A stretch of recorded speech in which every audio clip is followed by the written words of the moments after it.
తాకట్టులో ఉన్న బంగారం అమ్మాలనుకునే వారి ఇన్ఫర్మేషన్ ఇస్తే దాని వాల్యుయేషన్ బట్టి మీకు కమిషన్ కూడా ఇస్తుంది గోల్డ్ హబ్. నమస్తే, వెల్కమ్ టు మనం టీవీ. మనం ఉన్నది మన కోసం. నేను వలి. ప్రస్తుతం స్టూడియోలో ఉన్నారు ప్రముఖ పొలిటికల్ అనలిస్ట్ అప్పసాని రాజేష్ గారు. వారితో మాట్లాడదాం. రాజేష్ గారు నమస్తే సార్. నమస్తే రాజేష్ గారు, టీడీపీ జనసేన మొదటి జాబితా అయితే వచ్చేసింది. మొత్తం 99 స్థానాలకు సంబంధించిన నియోజకవర్గాలు పేర్లు కూడా వచ్చేసాయి. జనసేన 5, 94 టీడీపీ. అయితే ఈ రిలీజ్ వచ్చిన వెంటనే, ఈ లిస్ట్ వచ్చిన వెంటనే అక్కడక్కడ కొంత అసంతృప్తులు కూడా మనకు కనిపిస్తున్నాయి సార్. జనసేనకు సంబంధించి తణుకు కావచ్చు, ఏలూరు కావచ్చు, తర్వాత ఇక్కడ ఆలపాటి రాజాకు సంబంధించినటువంటి అభిమానులు కొంతమంది మీటింగ్ కూడా పెట్టుకున్నారని చెప్పి ఒక సమాచారం అయితే వస్తుంది. ఏమంటారు?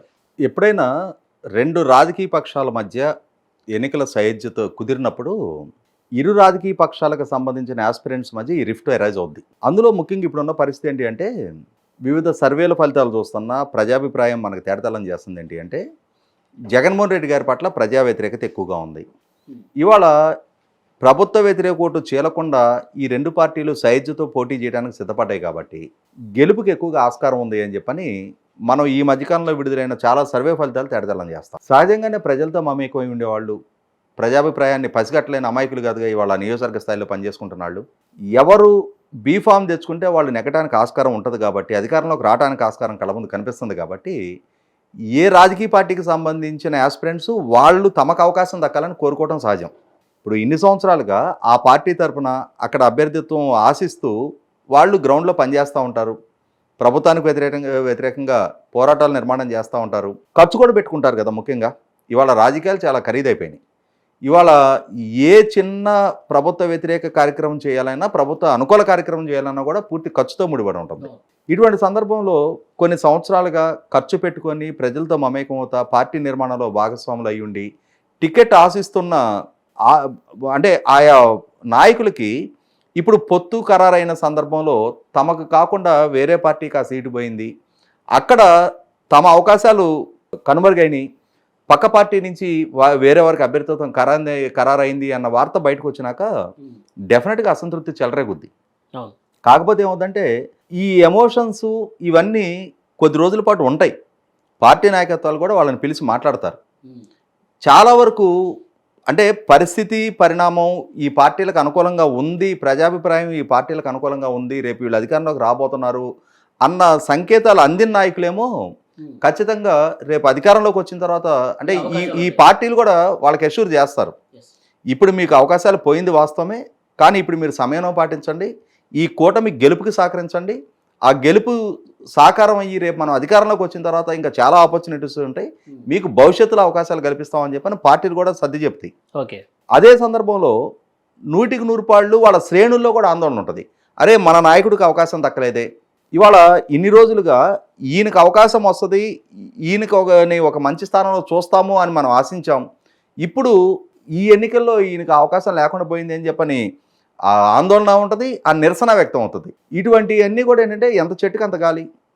గ్రామ స్థాయిలో ఉన్న నిరసనని అక్కడ స్థాయి నాయకులు సర్దుబాటు చేయాలి, మండల స్థాయిలో, నియోజకవర్గ స్థాయిలో, జిల్లా స్థాయిలో కూడా అసంతృప్తులు ఉంటాయి. వాటిని అన్నింటినీ ఆయా స్థాయి నాయకులు వాళ్ళ శ్రేణులకి సర్ది చెప్పుకోవాల్సిన అవసరం ఉంటుంది.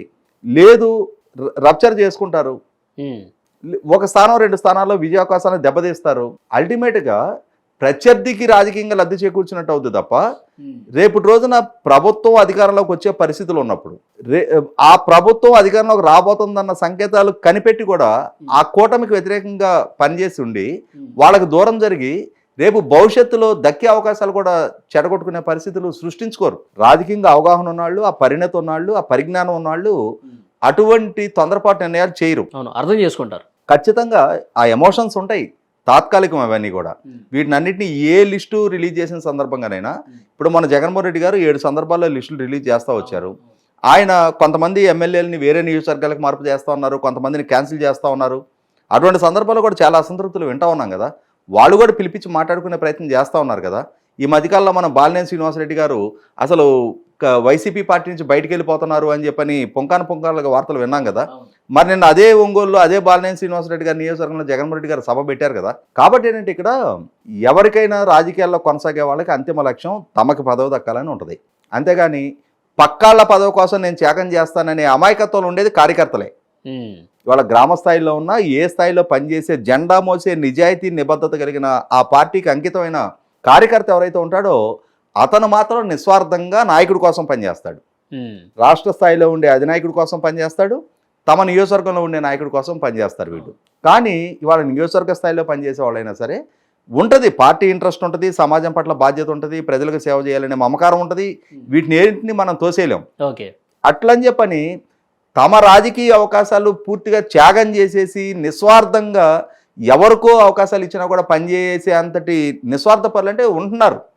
పరిస్థితుల్ని అర్థం చేసుకొని ప్రాక్టికల్గా రియలైజ్ అయినాక మా తత్వం బోధపడుతుంది. ఆ బోధపడ్డాక ఇవన్నీ సర్దుబాటు అవుతాయి. సరే, ఇప్పుడు 99 స్థానాలు మీరు చూశారు, అభ్యర్థులు జాబితాను కూడా మీరు చూశారు. ఈ కూర్పు ఎలా ఉంది సార్? చాలామంది అంటే గతంలో మాట్లాడిన మాటలు యువకులకు ఎక్కువ ప్రాధాన్యత ఇస్తామని చెప్పేసి ఇరు పార్టీల అధినేతలు కూడా చెప్పిన పరిస్థితి మనకు తెలిసిందే. ఈ కూర్పు ఏ విధంగా అనిపించింది మీకు?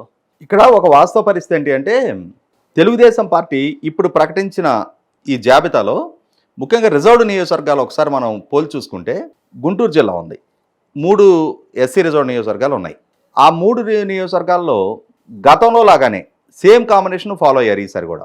2019 ఎన్నికలు ఎట్లయితే వేమూరు, తాడికొండ అదే అభ్యర్థులు కంటిన్యూ అవుతున్నారు.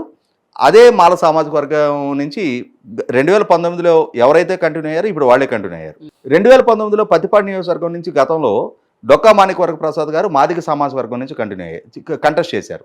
ఆయన పార్టీ నుంచి బయటకు వెళ్ళిపోయిన నేపథ్యంలో ఇప్పుడు రామాంజనేయులు గారిని మళ్ళీ మాదిగ సామాజిక వర్గం నుంచి అక్కడ ఆయన ప్లేస్ చేయడం జరిగింది. ఓకే, అదే మీకు కృష్ణా జిల్లా దగ్గరకు వచ్చేటప్పటికి గతంలో తెలుగుదేశం నుంచి వరలరామయ్య గారు కంటెస్ట్ చేశారు. తర్వాత తిరువూరు, నందిగామ, ఇప్పుడు ఆ 3 నియోజకవర్గాలు అంటే సౌమ్య, కొలుగుపూడి శ్రీనివాస్ గారు, తర్వాత వర్ల కుమార్ రాజా, 3 మాదిగ సామాజిక వర్గం నుంచి అక్కడ ప్లేస్ చేయడం జరిగింది. అంటే మాల సామాజిక వర్గానికి కృష్ణా జిల్లాలో అవకాశం దక్కల. మీకు గోదావరి జిల్లాల దగ్గరికి వెళ్ళేటప్పటికి మీకు అక్కడ మాల సామాజిక వర్గానికి ఎక్కువగా ప్రాధాన్యత ఇవ్వడం జరిగింది. అట్లా అంటే కొన్ని జిల్లాల్లో కొంత మార్పు చేర్పులకు అయితే సిద్ధపడ్డారు.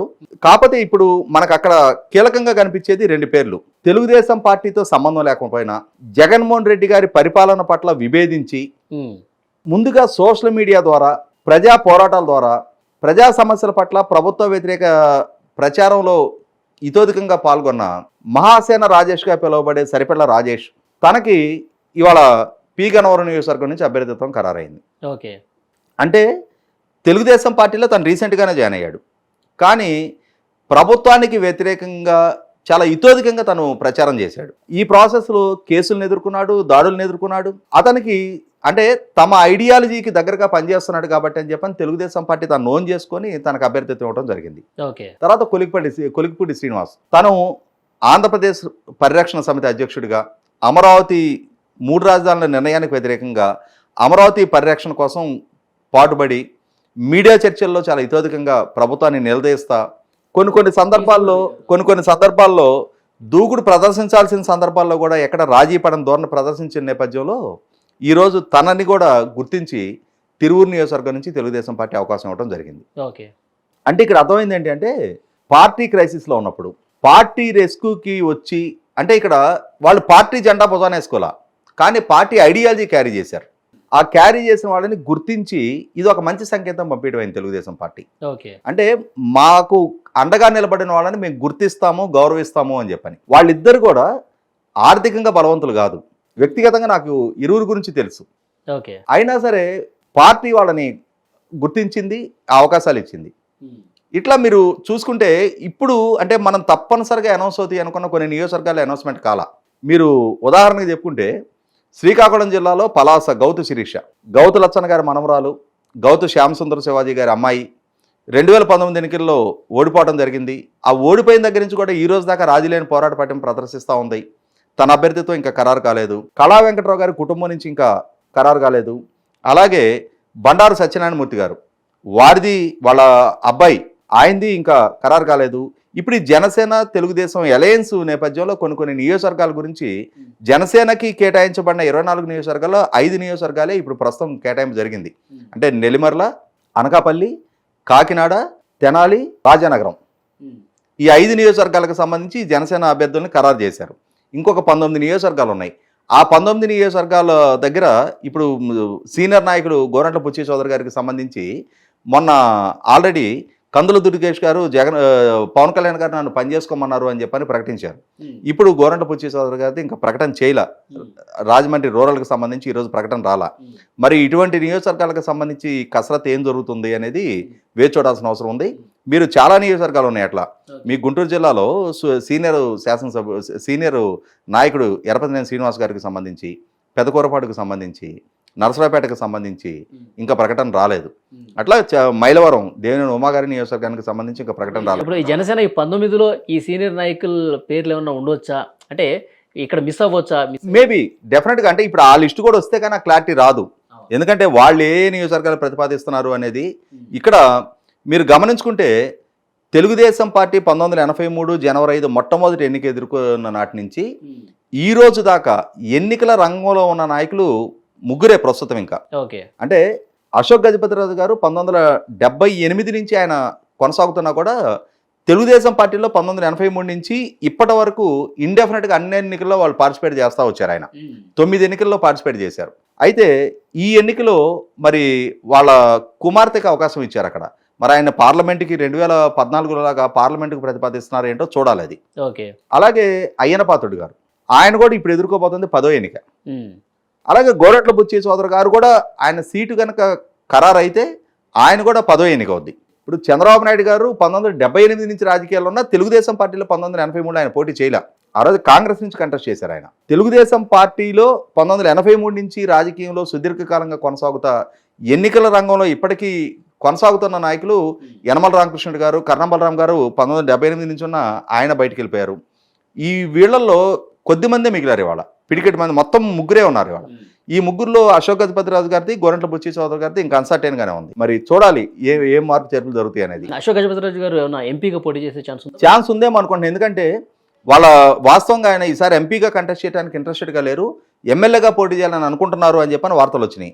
అయినా సరే ఇప్పుడు ఆ నియోజకవర్గంలో వాళ్ళ అమ్మాయినే మళ్ళీ ఖరారు చేశారు కాబట్టి, అదితి గారినే ఖరారు చేశారు కాబట్టి మళ్ళీ అశోక్ గారిని ఎంపీగానే ప్రతిపాదిస్తున్నారా అని చెప్పని అనుకుంటున్నాను నేను కూడా. ఓకే, చూద్దాం సార్. నెక్స్ట్ జాబితా వచ్చేసరికి ఒక క్లారిటీ అయితే వచ్చే అవకాశం కనిపిస్తుంది. ఈ అసంతృప్తులు డెఫినెట్గా ఉంటాయి. ఎందుకంటే ఇప్పుడు తెనాలి నాకు చాలా మా స్థానిక ప్రాంతం అది. అక్కడ ఆలపాటి రాజా గారు సీనియర్ నాయకుడు, 6 సార్లు కంటెస్ట్ చేశారు ఆయన. 1989 నుంచి తెలుగు యువత అధ్యక్షుడిగా పార్టీలో కొనసాగి 3.5 దశాబ్దాలుగా పార్టీలో అనుబంధం ఉంది. కార్యకర్తలకు అందుబాటులో ఉండే నాయకుడు. ఇప్పుడు ఆయనకి రాజకీయంగా అవకాశం కోల్పోయారు.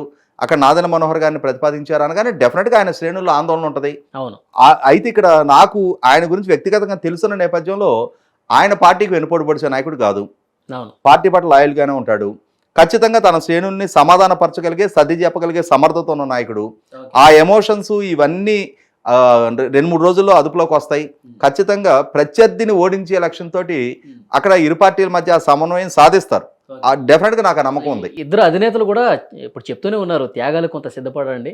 తప్పదు. ఇప్పుడు 2 పార్టీలు అలయన్స్తో పోటీ చేస్తున్నప్పుడు అడ్వాంటేజ్ ఎంత ఉంటుందో డిజడ్వాంటేజ్ అంత ఉంటుంది.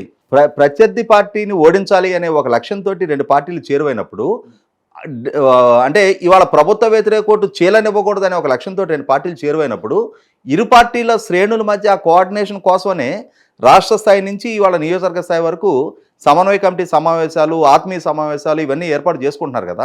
ఇవాళ తెలుగుదేశం అభ్యర్థులకి కేటాయించిన దగ్గర జనసేన శ్రేణులు సహకరించాలి, జనసేన అభ్యర్థిని కేటాయించిన దగ్గర తెలుగుదేశం శ్రేణులు సహకరించాలి.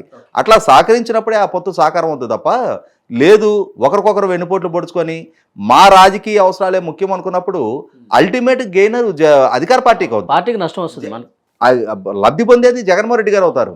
సో వీళ్ళు ఈ కూటమి దిశగా ఎందుకు అడుగులు వేయాలనుకున్నారు? ఎందుకు 2 పార్టీలు కలిసి పోటీ చేయాలనుకున్నాయి? జగన్మోహన్ రెడ్డి గారిని ఓడించాలనే లక్ష్యంతో. ఆ లక్ష్యానికి దూరం జరుగుతారు. కాబట్టి ఈ తాత్కాలికంగా వీళ్ళ మధ్య ఉన్న ఎమోషనల్, ఈ శ్రేణుల మధ్య చెలరేగే ఈ ఆందోళనని వాళ్లే అదుపు చేసుకుంటారు. ఖచ్చితంగా ఈ పార్టీ నాయకత్వాల నిర్ణయాన్ని ఎక్కడన్నా 1-6 నియోజకవర్గాల్లో అది బెడిసి కొడితే కొట్టొచ్చేమో, కానీ చాలా నియోజకవర్గాల్లో సర్దుబాటు దూరంతో పనిచేస్తారు. Thank you sir.